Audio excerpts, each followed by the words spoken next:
Alors, quelle territorialisation? J'allais très vite sur le début du diaporama, qui sont des considérations plutôt générales, et puis vous allez avoir le rapport frère, si je puis dire, par Philippe Théier, qui va aussi poser un certain nombre de problématiques sur les territorialisations, les besoins des territorialisations, les enjeux des constructions territoriales des politiques publiques et notamment culturelles, etc.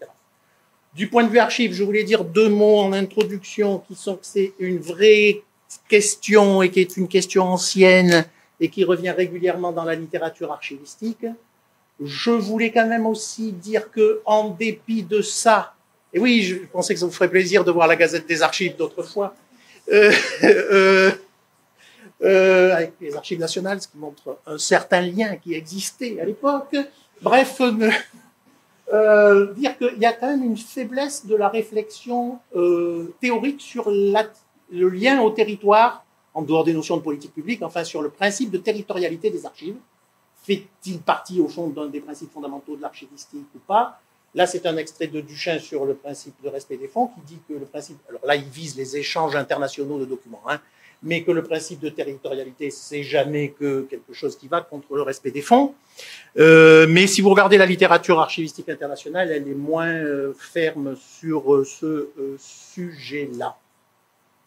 Encore dans des remarques générales, pour signaler, alors là je le dis comme ça de manière tout à fait banale, et peut-être vous allez me dire, ah oui bien sûr, il prétend avoir découvert quelque chose, mais moi ça m'a frappé, puisque ça a été pour moi l'occasion de revenir beaucoup sur le terrain, vraiment la montée en puissance des intercommunalités, là maintenant on y est, ça devient des acteurs, y compris pour les politiques culturelles, c'est ce que j'ai essayé de dire là, avec, à mon avis, même des conséquences, mais je m'écarte de redistribution des rôles, parce qu'on voit bien que sur le terrain des grosses intercommunalités, il y a un phénomène d'effacement des AD quand même. En fait, c'est ça la réalité. C'était une parenthèse brièvement formulée. Pour ce qui est des... Oui, mouvement dans la salle. Pour ce qui est... Pas le contrôle scientifique et technique, etc., etc.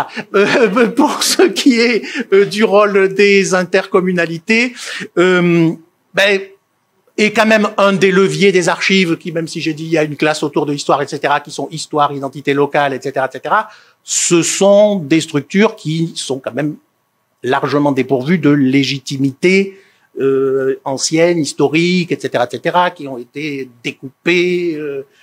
Enfin bien, les territoires se sont exprimés, etc. Mais il y a là un enjeu particulier, comment est-ce qu'on produit un rapport à l'histoire ou à l'identité locale face à la montée des intercommunalités, par rapport au département, à la région, ok, d'accord, on est un peu en terrain plus sécurisé, par rapport aux intercommunalités, plus compliqué.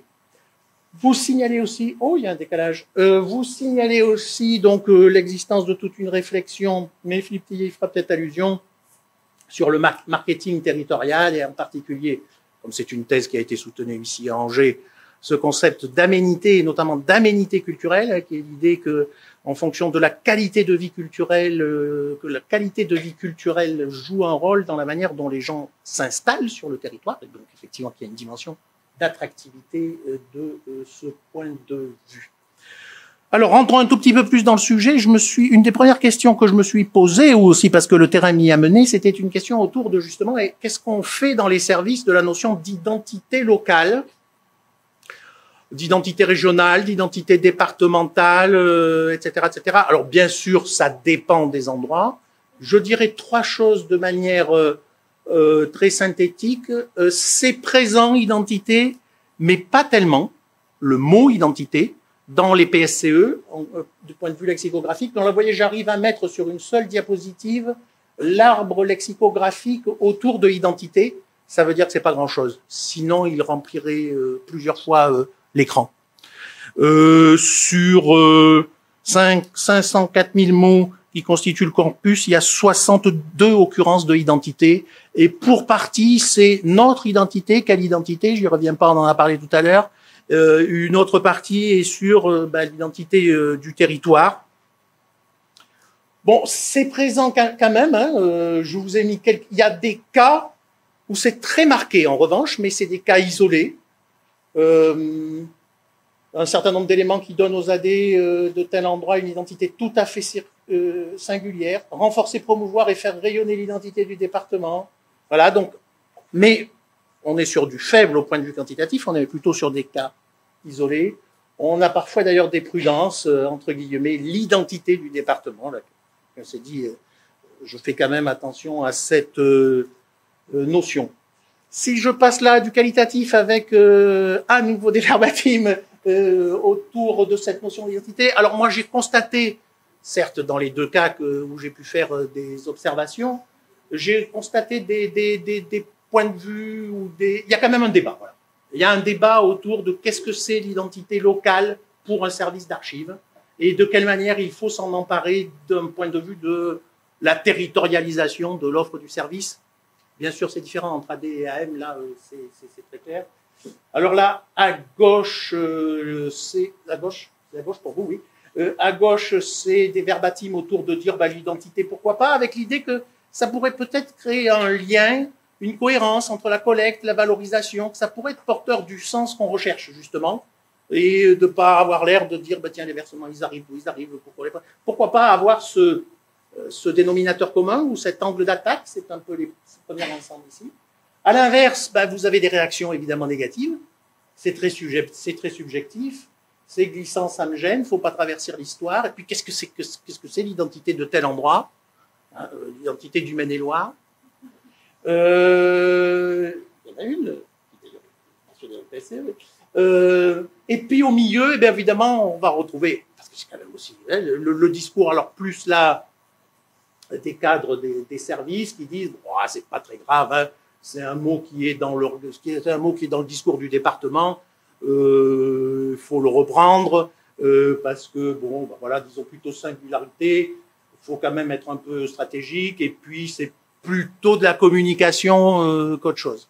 Donc vous voyez, le panel montre bien qu'il y a quelque chose, il y a sans doute à essayer peut-être d'avoir une réflexion proprement archive sur cette question-là, qui évidemment, de toute façon, voilà, elle arrive très, très rapidement. Ça, c'était quelques réflexions générales. Ensuite, je vous proposais 2 études de cas, ou peut-être qu'une. La première autour de archives et tiers-lieux. Alors, beaucoup de choses autour de tiers-lieux. C'est une expression qui maintenant, me semble-t-il, est bien parvenue dans le monde des archives. On commence à l'entendre beaucoup. Elle a été très utilisée en bibliothèque avec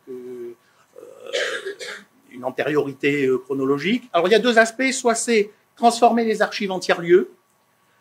Transformer les archives en tiers-lieux, c'est-à-dire un lieu où les gens peuvent venir plutôt pour des raisons de sociabilité, sans forcément y rechercher une offre de services documentaires précise. Oui, alors ça, c'était pour signaler, voilà.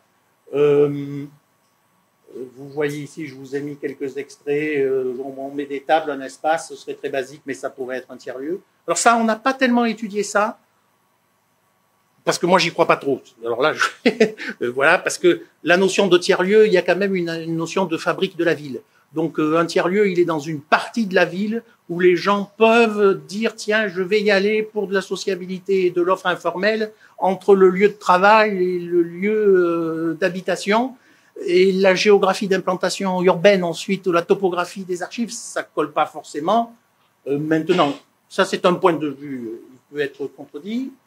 Ce qu'on a fait, c'est que, alors pourquoi on a fait ça? On l'a fait. Il nous est venu l'idée d'essayer d'étudier la possibilité de présence des archives dans les microfolies. Alors, je sais que ça a pu faire débat, notamment autour de la présence des archives dans les collections numérisées proposées par les microfolies. On pourra peut-être échanger dessus. Mais on s'est dit, on va laisser ce problème de côté, qui est une question en soi, effectivement, pourquoi il n'y a pas plus de documents d'archives, enfin voilà, on est bien d'accord. Mais on a essayé plutôt de regarder qu'est-ce qui pouvait se faire du côté du partenariat avec des microfolies, soit l'accueil d'une microfolie dans un service d'archives, soit la mise à disposition dans une microfolie de produits culturels pédagogiques de services d'archives, et on a choisi les produits qui ne sont pas non plus dans les plus foufous de notre offre, c'est-à-dire des ballettes pédagogiques. dire foufou, enfin, ils sont anciens, ils sont bien, enfin, vous voyez, c'est pas le plus, on s'est dit mallette et contexte microphonie. Alors, je vais très vite, résultat de l'expérience positive. Du côté, oui, alors ça c'est le dispositif, je viens de vous dire. Du côté quantitatif, sur des périodes courtes, pas trop mal. Du côté plus qualitatif, pour ce qui est du cas qu'on a étudié d'un service d'archives qui a accueilli une microfolie, d'un point de vue qualitatif, une impression plutôt favorable, en disant que, ben voilà, que c'est un dispositif qui attire la lumière, qui est bien vu par le ministère, ou du moins par la Villette, voilà, qui permet aussi de créer du réseau avec des interlocuteurs qui ne seraient pas venus forcément, etc. Cette notion de mise en réseau facilitée me paraît importante. Moi, ça m'a beaucoup frappé dans le cas sur lequel on a expérimenté, c'est que c'est une microfolie qui est dans un EPCI. Ben, l'EPCI, lui, est organisé déjà, hein. Contact avec la mission locale, boum boum, c'est parti. Contact avec le CLEA, boum boum, c'est fait. Contact avec les centres de loisirs, ça y est, hop, c'est la microfolie et au sein de son EPCI qui dit au chargé de mission locale, j'ai ça vous intéresse, qui dit tout ça se fait, chose qu'on est, du moins pour des années, parfaitement incapable de faire sur un territoire. Donc ça me paraît, c'est un relais, moi ça m'a frappé, qui est pertinent. Une question qu'on pouvait se poser, c'est est-ce que c'est facile d'implanter un... Alors, on avait fait un travail, c'est le médiateur, la médiatrice de la microfolie qui avait choisi les mallettes sur un recensement qu'on avait fait national. Le choix s'était porté sur les deux produits les plus forts au point de vue de la typicité, la mallette sigilographie et la mallette héraldique. Non, mais voilà. Le lien avec et dans les deux cas, le lien avec le musée numérique de la microfolie est facile, en fait, parce qu'il est très facile de trouver des œuvres où il y a des armoiries, où il y a, etc., etc. Et les médiateurs savent faire ça. Ils vont chercher des œuvres numérisées, des œuvres d'art, et qui viennent en interlocution assez facile avec. L'aspect manipulation qu'il peut y avoir dans les mallettes entre spontanément en relation avec les aspects manipulation qui peuvent avoir, qui peut y avoir dans la partie Fab Lab d'une microfolie, parce que vous faites héraldique, vous avez la machine à floquer, vous avez la brodeuse numérique, les gens peuvent repartir presque avec un t-shirt floqué avec l'armoirie qu'ils se sont inventés. Donc ça peut marcher facilement. Alors ça, on l'a pas testé parce qu'on n'a pas eu le temps, mais c'est vrai que le lien peut se faire. Et donc un bilan plutôt alors positif, peu importe qu'il soit positif, mais enfin disons quelque chose. Nous, ce qu'on voulait vérifier, c'était tester, c'était la possibilité d'accueil d'un produit archive dans une microfolie avec, je ne l'ai pas dit là, mais dans une microfolie qui se trouvait quelque part sur le territoire, qui n'était pas du tout le territoire des deux mallettes. Donc les deux mallettes faisaient allusion à des éléments d'identité locale qui n'étaient pas le territoire de la microfolie. Vous voyez, donc on partait quand même avec pas mal de handicaps. Moi, j'avais presque peur qu'on me dise ça n'a pas marché du tout, ils ont cassé les mallettes tellement ils étaient mécontents, enfin, etc., etc. Pas du tout. Ça fait plaisir quand même. 3 minutes. Je vais quand même vous dire un mot de ce qu'on a fait là. Alors, un deuxième aspect, une deuxième entrée dans les affaires de politique territoriale, c'est le besoin de coopération culturelle intersectorielle locale. Donc, il y a toujours eu des partenariats, on est d'accord, à l'échelle d'un territoire, on est d'accord. Mais si vous prenez par exemple l'éducation artistique, les CLEA, etc., de plus en plus, on voit bien qu'il y a une demande et une incitation plus forte. D'ailleurs, je vous ai mis cet éditorial de l'Observatoire, les revues de politique culturelle, Grenoble, etc., etc. La coopération peut-elle sauver les politiques culturelles? Alors là, on a fait deux choses.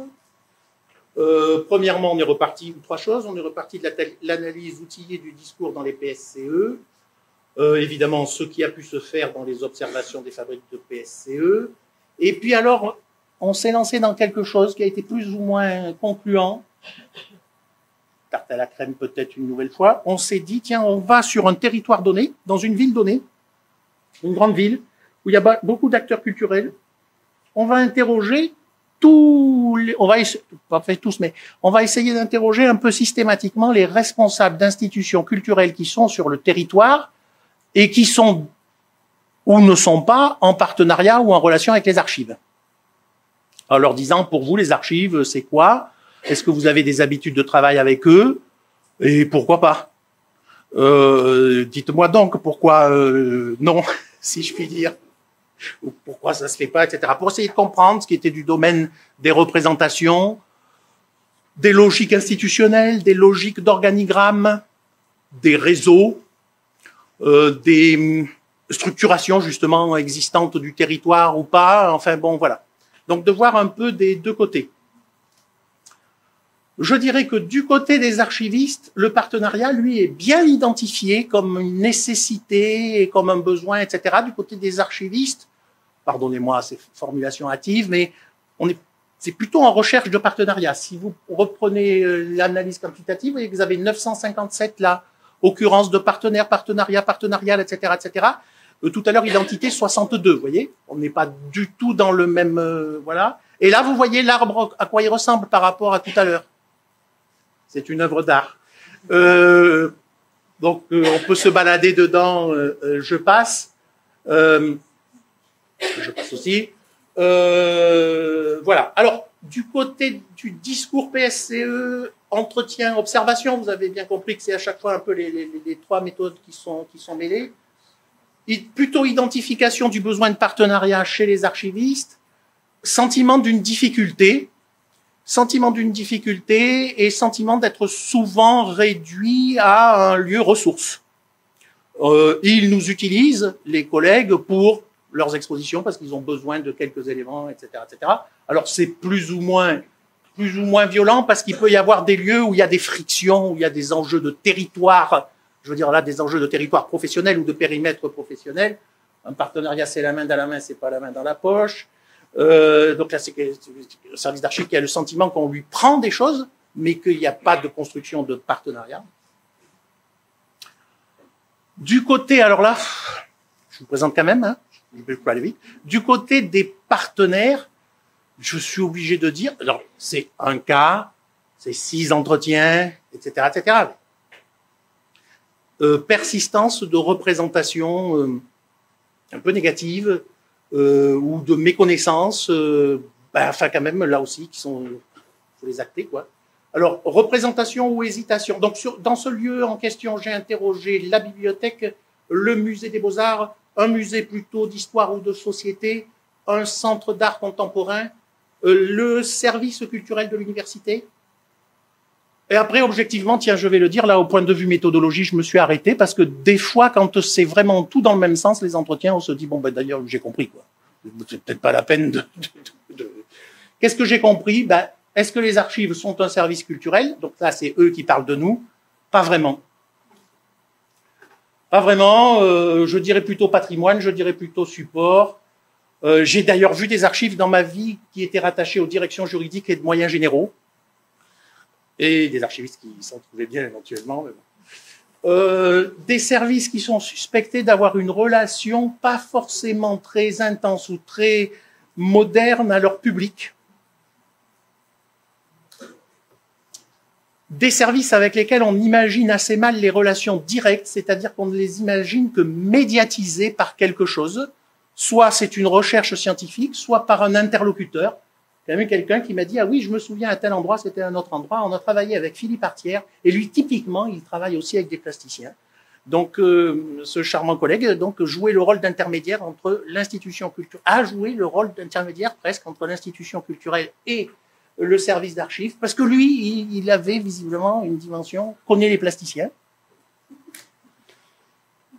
Ceci étant dit, de temps en temps, ça contredit ce que j'ai dit, de temps en temps, on va le lire, ça va nous faire plus plaisir, de temps en temps, on voit qu'il y a d'autres logiques aussi qui peuvent exister. Là, un entretien avec un responsable de musée qui me dit, moi j'ai toujours travaillé avec des archivistes, je considère que c'est des proches collègues, on n'a pas tout à fait les mêmes pratiques professionnelles, mais on se retrouve sur l'esprit. Pour moi, c'est la même filière culturelle.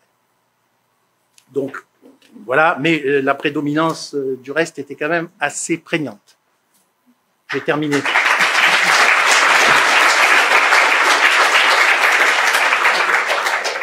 Et c'est pour. Alors donc, en complément, on vous propose une intervention de la part de Monsieur Philippe Rayet, qui était maître de conférence il y a encore peu, maître de conférence à Sciences Po Grenoble,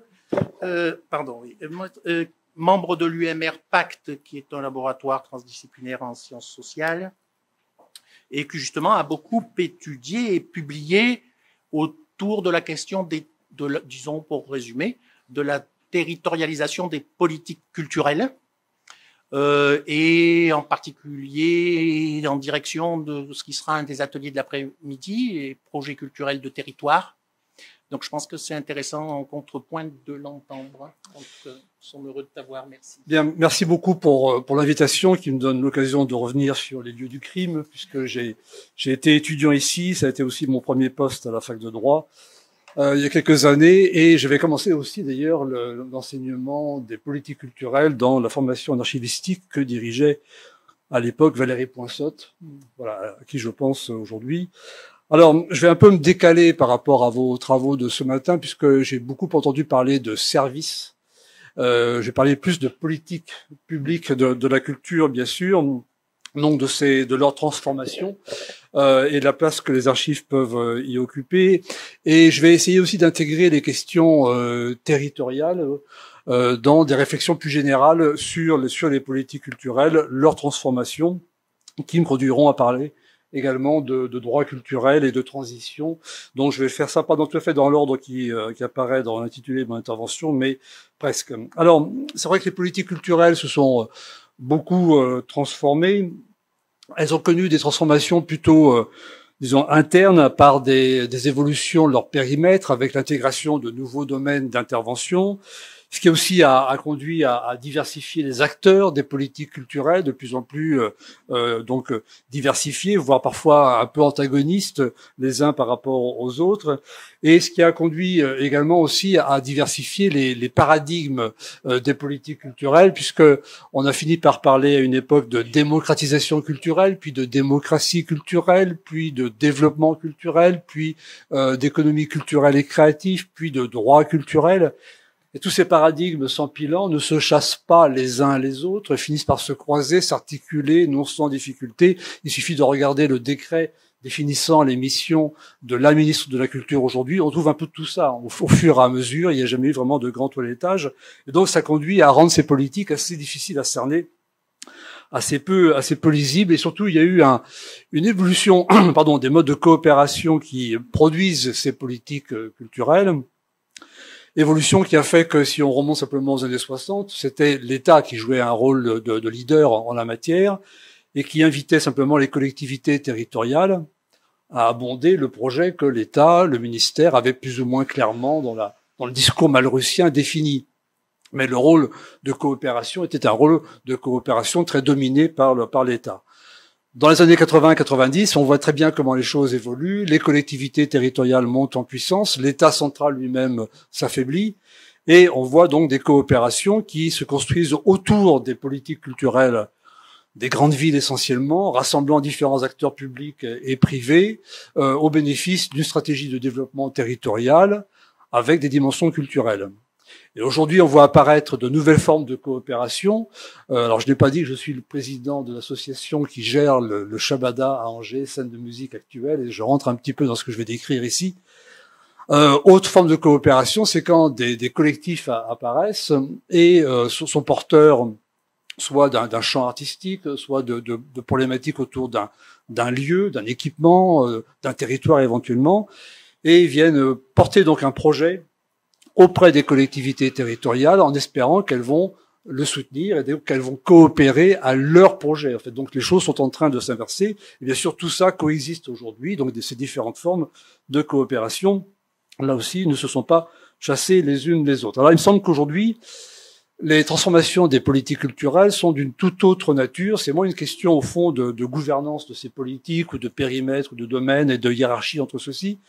Mais on est face à une situation qui fait apparaître dans le contexte global dans lequel nous nous trouvons, de nouveaux enjeux transversaux et qui traversent des questions de politique culturelle. Alors, on l'avait un peu vu apparaître au moment de la crise sanitaire avec mon collègue Emmanuel Desgriers. On avait publié ce petit document qui s'appelait Les 3 chocs culturels du Covid. Et on avait vu comment les milieux culturels bougeaient sensiblement, avec d'un côté pour eux un choc de réflexivité, puisque la crise sanitaire et les mesures qui étaient prises montraient au fond que le regard qu'ils portaient sur eux-mêmes devait changer et qu'au fond, leur exceptionnalité était mise en cause, tout était prioritaire et très souvent les milieux culturels ont très mal ressenti le fait de ne pas être considérés comme essentiels. Ça a été donc un moment de traumatisme pour beaucoup.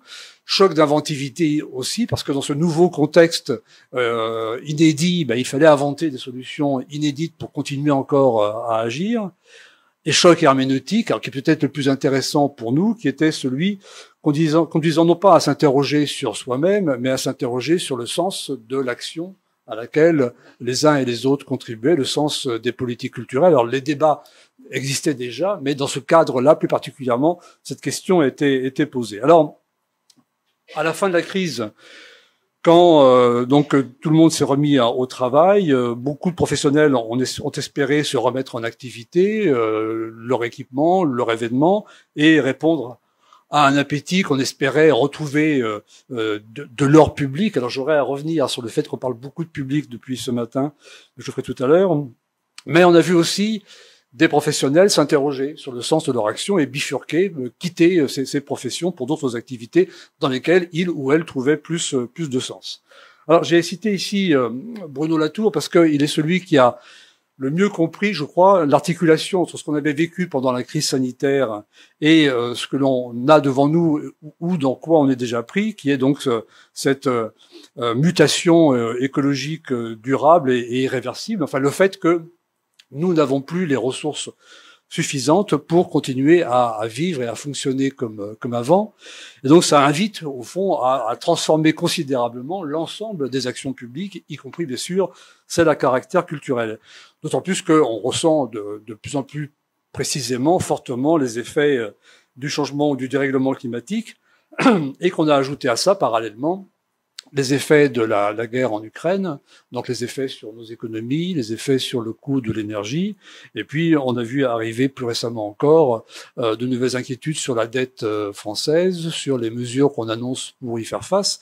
Tout ça a fait qu'en très peu de temps, les milieux culturels ont été douchés sérieusement et ne sont plus du tout dans les dynamiques qu'on avait connues après la fin de la crise sanitaire. Et donc c'est ça qui, à mon avis, aujourd'hui, percutent les politiques culturelles et les amènent à se transformer. Alors, elles ont déjà entamé en partie ces évolutions, mais je vais évoquer ici donc plusieurs évolutions, pas celle-ci ou pas trop, que j'ai juste rappelé pour mémoire. Par exemple, on voit la question de la diversité, qui est une question transversale et qui est abordée aussi dans la même revue que celle que vous avez citée pour donc en faire un état des lieux dans le domaine culturel. Des questions écologique ou de décarbonation, donc c'est le livre de David Earle qu'on a publié dans notre collection il y a quelque temps, ou les questions d'égalité femmes-hommes qui sont aussi posées de façon transversale dans tous les secteurs, y compris dans les milieux culturels. Mais donc je vais me consacrer à 3 autres transformations et essayer de voir ensuite quelle place les archives pourraient y occuper. Donc voilà le plan rapide de mon intervention. Et pour aller plus vite, je vais donc commencer par la question des droits culturels. Bon, j'arrive doucement vers les questions territoriales, mais je passe par les droits culturels, parce qu'on en a finalement pas du tout parlé ce matin. Je pense que vous connaissez quand même ce débat assez intense. Et il me semble que les droits culturels qui ont beaucoup inquiété ont aussi une vertu sensible qui est de fondamentaliser les politiques culturelles et donc peut-être aussi de les conforter ou de les renforcer. Alors, très rapidement, vous savez que ce sont des composantes des droits humains qui ont fait l'objet, enfin ont été adoptées au moment de la Déclaration universelle de 1948 et qui ont été étudiés, qui ont fait l'objet de travaux philosophiques, juridiques depuis 1948, mais qui sont restés extérieurs au débat français sur les politiques culturelles, jusqu'à ce que un groupe d'experts qui a travaillé pendant une vingtaine d'années produise en 2007 ce qu'on a appelé la Déclaration de Fribourg, là où ils étaient rassemblés.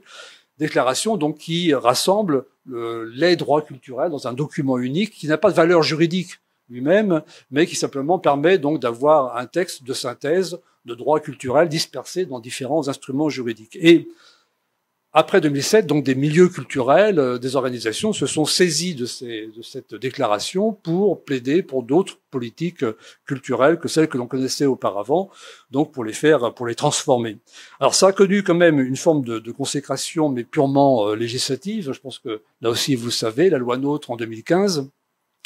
La loi Liberté de création artistique, architecture, patrimoine en 2016, la loi sur le Centre national de la musique en 2019, ont toutes les trois rappelé que l'action conjointe de l'État et des collectivités territoriales en matière culturelle s'exerçait dans le respect des droits culturels. Donc c'est le cadre général dans lequel vos activités, enfin les activités des services culturels en général, doivent être aujourd'hui pensées. Alors, on n'est pas naïf non plus, on sait très bien qu'un texte de loi n'est qu'un texte de loi et que les traductions concrètes n'ont pas été extrêmement importantes et que l'on parle encore aujourd'hui beaucoup en matière culturelle de démocratisation, c'est-à-dire un élu ou une élue couramment vous dira il faut privilégier l'accès de toutes et de tous à ce qu'on appelle la culture.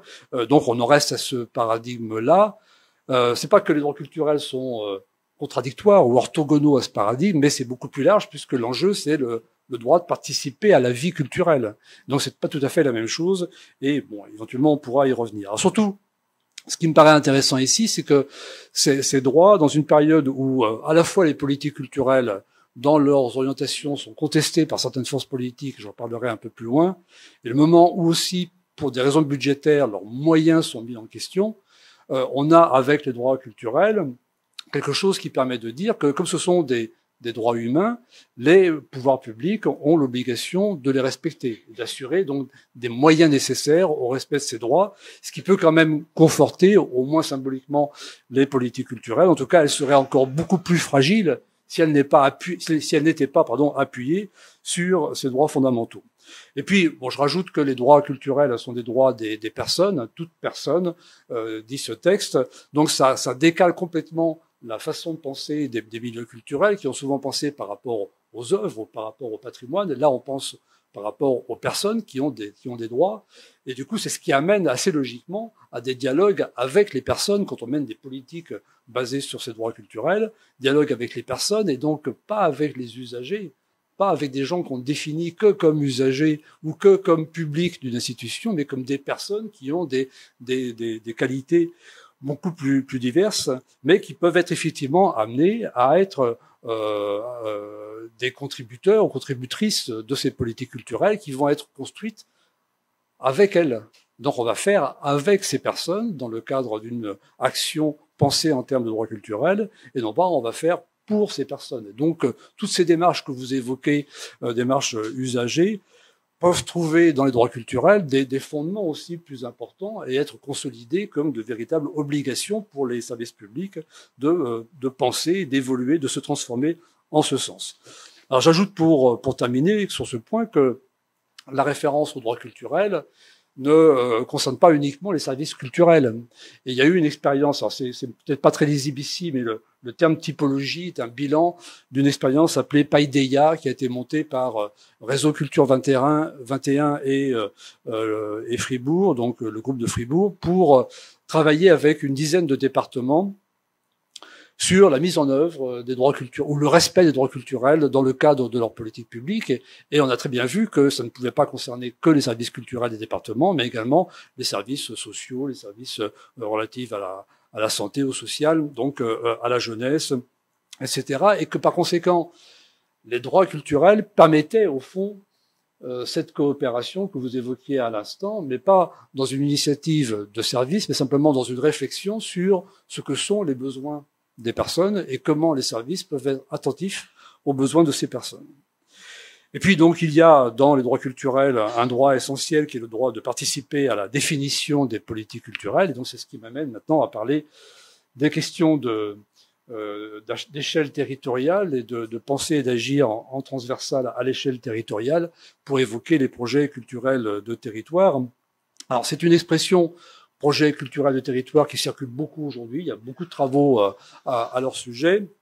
Mais comme vous le disiez, je crois, pour les PSCE, il y a peu de cadrage de ces projets culturels de territoire. Il n'y a même pas de cadrage du tout. Il n'y a pas de politique officielle à ce sujet. Il n'y a pas donc de définition de ce qu'est un projet culturel de territoire. Alors, avec Emmanuel Négrier, on a produit un livre à ce sujet, on a produit notre définition, mais il n'y a pas donc de définition officielle.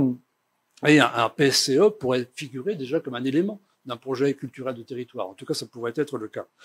Alors, ce qui est ici en jeu, c'est malheureusement, je veux aussi vous contredire sur ce point, c'est un dépassement de l'intercommunalité.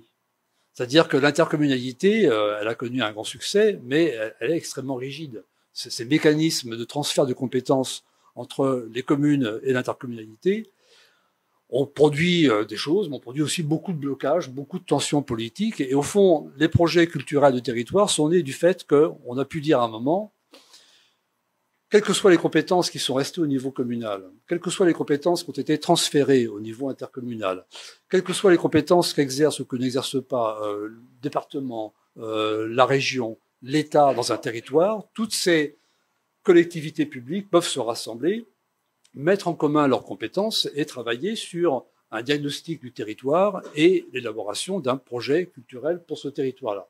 Donc on n'est plus dans les mécanismes de transfert de compétences, on les dépasse, on en prend le résultat si vous voulez, mais on les dépasse en élaborant un projet culturel de territoire. Et donc, il y a des départements qui ont été très actifs. Alors, j'ai évoqué ici la Mayenne, qui a même produit un guide des projets culturels de territoire. Donc, le département prend un peu le lead, comme on dit, sur cette question. La Loire-Atlantique a fait ça encore plus, de façon beaucoup plus développée depuis plus longtemps également. Mais il y a aussi beaucoup de départements dans lesquels ce sont des questions encore relativement neuves. On travaille avec l'OPC et le DRAC d'Auvergne-Rhône-Alpes sur ces questions depuis quelque temps, ce qui fait qu'on a aujourd'hui l'impression qu'il y a au fond deux modèles de projets culturels de territoire qui sont apparus, qu'on a appelé alors le modèle ensemblier, qui est le modèle beaucoup plus fréquent, consistant à agréger au fond des dispositifs existants, alors par exemple en matière d'éducation artistique et culturelle, en matière de livres et lecture, en matière d'enseignement artistique spécialisé, et d'agréger tout cela pour en faire un ensemble qui serait donc un seul document intégrant l'ensemble de ces actions pour un territoire donné. Alors c'est un modèle qui est assez simple à concevoir, qui correspond à l'idée qu'on se fait d'une politique culturelle sur un territoire, mais qui n'est pas extrêmement innovant, et surtout qui n'a pas la capacité à s'emparer des enjeux transversaux que connaissent aussi les territoires, nos territoires, donc qui peuvent être d'une nature tout à fait différente que celle que l'on traite habituellement, enfin des problèmes qu'on traite habituellement en matière culturelle. D'où le deuxième modèle que l'on voit apparaître, qui est un modèle qu'on appelle sélectif, alors qui est beaucoup plus rare, et qui consiste dans un territoire donné à identifier un enjeu prioritaire, à sélectionner un enjeu prioritaire, qui peut être ici une question d'alimentation, ici une question d'eau, ici une question de mobilité, une question de solidarité, une question de désertification des centres urbains, par exemple, de vieillissement de la population, etc. Et de se dire, on va prendre ce thème-là, qui est vraiment un enjeu pour ce territoire, et on va le travailler, y compris sur le terrain culturel. Et là, donc, on a une toute autre logique qui est alors beaucoup plus en phase avec les enjeux transversaux propres à un territoire donné, mais qui s'éloigne de ce que l'on connaît habituellement comme politique culturelle. Et c'est la raison pour laquelle c'est beaucoup plus rare. Mais alors, heureusement, ce que l'on voit aussi apparaître aujourd'hui, c'est une forme d'hybridation, comme je l'ai inscrit ici, où on a dans des projets culturels de territoire à la fois une forme d'agrégation de choses qui se faisaient déjà et relativement convenues, et une ouverture à une thématique qui peut être particulièrement sensible dans un territoire où l'eau ou les sécheresses, par exemple, sont des éléments importants du débat public. Alors, vous voyez, avec cette approche sélective, on a de la matière pour se saisir des questions de transition. Et donc, ça fera une transition pour moi, pour ma troisième sous-partie, consistant à dire que les transformations des politiques culturelles peuvent consister à être elles-mêmes en transition et à favoriser les transitions. Alors, le terme transition est souvent utilisé au pluriel aujourd'hui de façon assez peu maîtrisée. Alors, je ne vais pas faire la police des bons usages du terme transition, mais j'ai retenu ici trois transitions qui me semblent être celles que l'on nomme le plus facilement avec ce terme transition, et qui ont toutes des caractères culturels ou des dimensions culturelles, ce qui fait que les politiques culturelles peuvent s'en saisir et de ce fait se transformer en même temps. Alors, la transition numérique, vous l'avez déjà pas mal évoqué ce matin, ça va revenir encore dans l'après-midi. Le numérique, c'est d'abord beaucoup d'opportunités, sont des ressources extrêmement fortes pour accéder aux connaissances, diffuser de l'information, des expressions, des œuvres éventuellement. Et donc, c'est la raison pour laquelle on trouve le numérique dans les politiques culturelles depuis quelques années maintenant de façon très, très sensible, avec aussi la question de l'apprentissage des outils numériques nécessaires pour que tout le monde puisse en bénéficier. Mais alors ça, je le rappelle assez fréquemment, le numérique, c'est aussi plein de menaces. C'est-à-dire qu'on parle de harcèlement en ligne, de fausses informations, de tentatives de manipulation, d'addiction au numérique, etc. Et donc, il y a aussi un enjeu face au danger du numérique qui peut être traité au niveau territorial et, par exemple, peut être traité dans des projets culturels de territoire. Donc, on a ici un sujet majeur, au fond, d'une transition qui peut venir modifier les politiques culturelles, en tout cas changer leurs équilibres. La seconde transition, c'est la transition écologique. Tout à l'heure, je l'ai évoqué avec la référence à cet ouvrage qu'on a publié, Décarboner la culture. Alors, on voit que les milieux culturels sont embarqués, au fond, dans des politiques nationales visant à la décarbonation de l'économie française et à tenter de faire en sorte que les objectifs fixés à la COP21 soient tenus. Bon, on sait que ça ne sera pas le cas, mais enfin, on va essayer quand même de s'en approcher.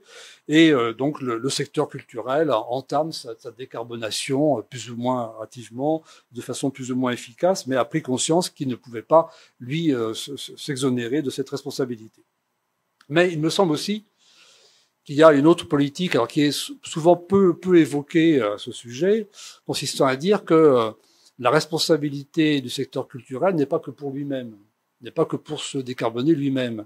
Il est aussi de savoir comment on peut favoriser des changements de comportement et des changements culturels dans l'ensemble de la population. Nos rapports à l'énergie, nos rapports à la consommation, notamment à la consommation de viande. Je ne veux pas donner des scrupules à ceux qui vont consommer de la viande ce midi, mais on pourra en avoir. Sont des attitudes, des comportements dont on sait qu'il faut qu'ils changent très rapidement si on veut tenir les objectifs qu'on a fixés à la COP21 et qui sont des objectifs essentiels. Et donc, Michel de Certeau, qui a été un grand contributeur des politiques culturelles dans les années 70 et début 80, disait qu'une politique culturelle, c'est faire changer des comportements. Eh bien, on en est là. Mais pas simplement des comportements en tant qu'usagers de services culturels bien identifiés, mais aussi des comportements que nous avons dans la société et ce que notre culture nous conduit à adopter. Alors, c'est un sujet extrêmement clivant, hein, la question écologique, politiquement très clivant. Donc, ça explique pourquoi on s'en saisit pas autant que on devrait le faire. Mais il y a, je crois, ici un enjeu majeur. Et enfin, la dernière transition, elle est politique ou démocratique.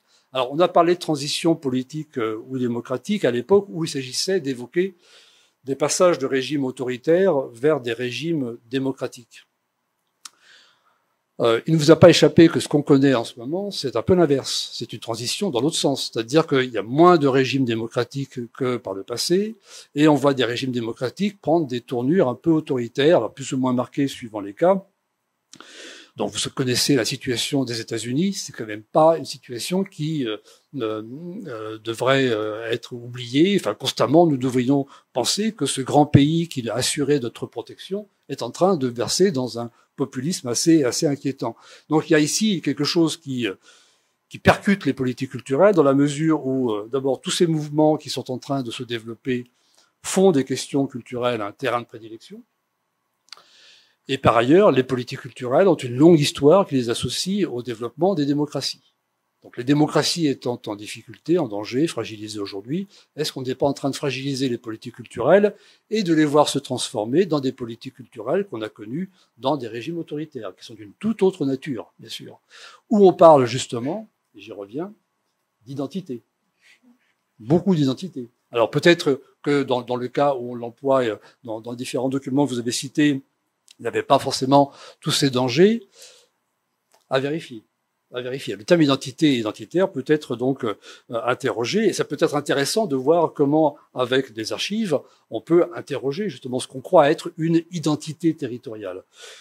Bien, donc tout ceci invite plutôt à le secteur culturel, pas simplement à chercher à se sauver, mais à chercher à se rappeler du rôle qu'il joue et qu'il a à prendre soin de la société et de la démocratie. Alors, je vais terminer très rapidement sur une réflexion de quelqu'un qui n'est pas du tout un spécialiste des archives à propos de la place qu'elles pourraient occuper dans ces transformations. Alors, je vais mélanger un peu les différents éléments de ce que j'ai évoqué ici. Un des droits culturels les plus importants, c'est d'avoir accès à des ressources culturelles de qualité. Je pense que les archives, justement, le travail des archivistes vise à cela, à avoir donc des ressources et des témoignages donc de qualité. L'usage du numérique peut permettre de faciliter l'accès à ces ressources et donc faciliter l'exercice d'un droit culturel. Et je pense que vous avez donc dans cette réflexion un rôle important à jouer à une époque où il y a pas mal de faussaires de l'histoire qui, pour certains, parlent d'identité justement. Et donc le travail fait avec les archives ou en partenariat avec les archivistes pourrait permettre d'éviter donc ces usages de l'histoire. Et surtout, quand vous travaillez avec les usagers, vous êtes en train de faire en sorte qu'un droit culturel s'exerce, puisque le droit de participer à la définition d'un service public de la culture est un des droits culturels. Deuxième point, donc, les archives et les projets culturels de territoire. Alors, je ne vous cache pas, dans les approches ensemblières de ces projets, les archives sont jamais, je crois, évoquées.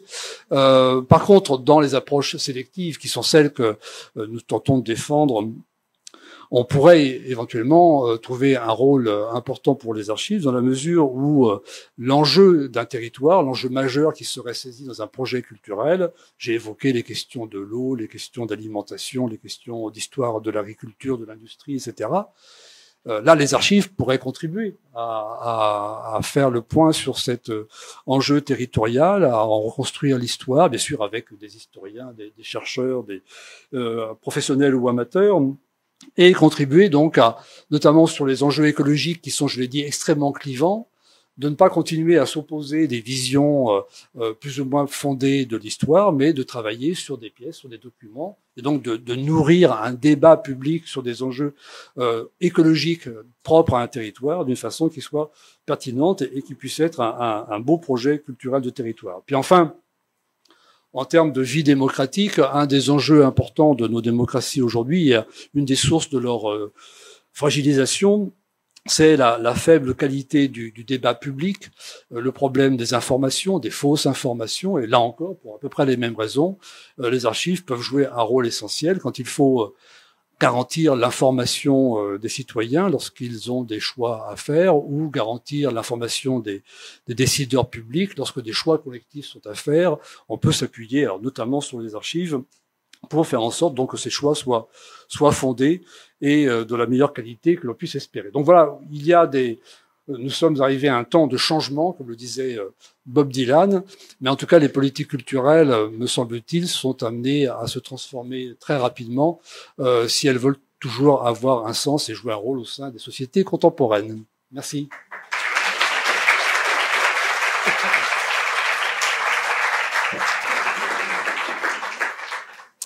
Merci beaucoup. Est-ce que vous avez le courage pour quelques questions? Oui. On sent la fin. Allez-y.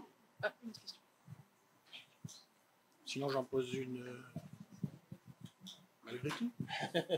Merci. Moi, je voulais réagir sur vos derniers propos sur le lien avec la vie démocratique. C'est vrai que souvent, il y a cette espèce d'injonction qu'on aurait, nous, les services d'archives, à garantir une information fiable, à lutter contre les fake news. Mais je voudrais juste rappeler qu'en fait, les archives, c'est en soi un marqueur démocratique. Il n'y a pas d'État autoritaire, d'État dictatorial qui ait des services d'archives, je dis bien conçus comme des services publics. L'accès aux archives, c'est vraiment un marqueur essentiel. On le voit d'ailleurs dans les pays qui sont sortis de régimes autoritaires, enfin moi je connais un peu la situation du Maroc, les instances de réconciliation et vérité, elles ont très souvent inclus la création de services d'archives, la promulgation de lois sur les archives, parmi les premières mesures à prendre, avant même parfois même des mesures de réparation. Voilà, donc je trouve qu'on oublie trop souvent qu'on joue ce rôle et qu'on est des acteurs essentiels par notre existence même, qui a d'ailleurs justifié qu'on soit considéré comme service essentiel pendant le Covid. C'est-à-dire, et c'est bien ce qui nous a différenciés d'ailleurs de nos collègues, en particulier des musées, c'est que nous, on a été acteurs essentiels, service essentiel, et on a réouvert, enfin on a fermé pendant le premier confinement, mais au moment du deuxième confinement, il y a eu un peu, 15 jours, un peu d'hésitation avant que, effectivement, le comité de crise interministériel reconnaisse la valeur essentielle de l'accès aux archives, et nos salles de lecture sont restées ouvertes. Voilà. Donc je voulais juste dire ça, c'est peut-être un peu solennel, je suis désolée, mais je trouve que trop souvent on oublie nous-mêmes de se dire qu'on est aussi ça. Voilà. Luc, oui. Oui, c'est une remarque globale sur l'ensemble des questions de territorialisation. On n'a pas entendu, ou alors j'ai mal entendu, mal écouté, mais j'ai pas entendu le mot DRAC dans tous les propos qui ont été tenus, et je suis pas très rassuré de cette absence, parce que s'il y a bien une question qui se pose à l'échelle de l'éducation artistique et culturelle, de tous les projets territoriaux, quand ils sont à l'échelle pilotés à l'échelle des DRAC, c'est la place des archives. Et je ne parle pas uniquement des conseillers livres et archives dans les DRAC, mais je parle de tout le pan d'action territoriale pour lesquels nous sommes quasiment invisibles. Et je crois qu'il y a un énorme levier à travailler là-dessus pour que, de manière globale, de manière systématique, tout le monde soit au courant au sein des DRAC. Ça demande un gros travail au sein des DRAC, de faire comprendre que les archives ne sont pas des éléments extérieurs décentralisés et qui sont rattachés aux moyens généraux, mais qui sont des acteurs culturels à part entière. Et dans le projet actuel de décentralisation ou de déconcentration extrême qui est à l'ordre du jour du côté des préfets de département, je pense qu'on n'est pas encore... Il va y avoir une nouvelle étape. Je ne sais pas si vous avez des éléments, des réflexions là-dessus, mais c'est quand même une nouvelle étape qui est en train de se dessiner, notamment dans le cadre des actions des services culturels. Oui, alors j'ai peut-être pas prononcé le mot DRAC, mais tout à l'heure j'ai évoqué un travail en cours sur les projets culturels de territoire en Auvergne-Rhône-Alpes, qui se fait avec la DRAC Auvergne-Rhône-Alpes, qui est assez active en la matière, et qui joue un rôle important à la fois pour favoriser l'élaboration de projets culturels de territoire, et qui est assez volontariste dans l'idée de sortir un peu des sentiers, enfin de la dépendance du sentier, comme on dit en sciences politiques, à propos de ces projets. Donc la logique un peu ensemblière que j'ai évoquée, et favoriser peut-être des choix plus sélectifs, de ne pas tout mettre dans ces projets, mais de mettre un vrai enjeu de territoire, et encore une fois qui pourrait être l'occasion de mobiliser aussi les services des archives à cette échelle. Mais c'est vrai que c'est pas forcément. Je n'ai pas le souvenir d'avoir rencontré des représentants de ces services, en tout cas dans les débats à ce sujet, alors que je crois qu'ils ont une place à y jouer. Alors une dernière question, une dernière remarque, une contribution. Moi, j'avais juste une remarque, juste sur les politiques culturelles. Je voulais savoir en fait si au niveau, vous avez parlé de transition numérique, vous avez parlé aussi de transition politique. Moi, j'ai le sentiment que dans les services d'archives, on est de plus en plus touché sur le numérique responsable. Enfin, nous, en tout cas, on est associés. Et puis aussi, je voulais savoir si dans les politiques culturelles, il y avait la partie numérique responsable, et si au niveau enjeu politique, on parle beaucoup de fake news ou autre, on parle beaucoup d'intelligence artificielle qui va faciliter beaucoup la vie démocratique. Est-ce que vous avez le sentiment que cette dimension d'IA et de numérique responsable est intégrée dans les politiques culturelles actuellement, localement? Est-ce que les élus s'en saisissent et est-ce qu'ils ont compris que finalement on en vient aussi parfois vers une pauvreté intellectuelle? Mais je mets des guillemets. Tu fais une réponse un petit peu brève. D'accord. C'est toute ton expérience et recherche qui est sollicitée. Oui, alors effectivement, ici, il y a parfois des tensions entre ces transitions. C'est-à-dire le numérique a des effets écologiques qui sont quand même problématiques, donc il faut bien le mesurer. L'essentiel me semble être d'avoir des ordres de grandeur et de l'information à ce sujet. Donc ça peut faire l'objet d'une politique menée dans un territoire donné. Et on essaye d'y inviter, enfin, pour ne pas penser que le numérique va tout résoudre et va être une solution qui serait écologiquement neutre. C'est loin d'être le cas, notamment par les matériaux qu'on utilise. Et alors après, une des questions, mais c'est un peu une des questions sous-jacentes de votre intervention, c'est qu'on a du mal à trouver les politiques dans ces travaux. C'est-à-dire que beaucoup de projets culturels de territoire se construisent plutôt avec les techniciennes et techniciens, et on a beaucoup de mal à mobiliser les politiques. C'est un des enjeux d'ailleurs de ce travail qu'on fait en Auvergne-Rhône-Alpes, de savoir comment plus impliquer les politiques et avoir un discours politique à ce sujet, et pas simplement des techniciens qui ont un discours politique sans le dire. Et on n'a pas forcément la légitimité. Donc là, il y a un vrai problème. Et donc, les réflexions sur l'IA dans ce cadre-là, bon, elles n'ont pas été pour l'instant très développées, mais ça, je pense que c'est à l'agenda, comme on dit, et ça va être de plus en plus souvent le cas, oui.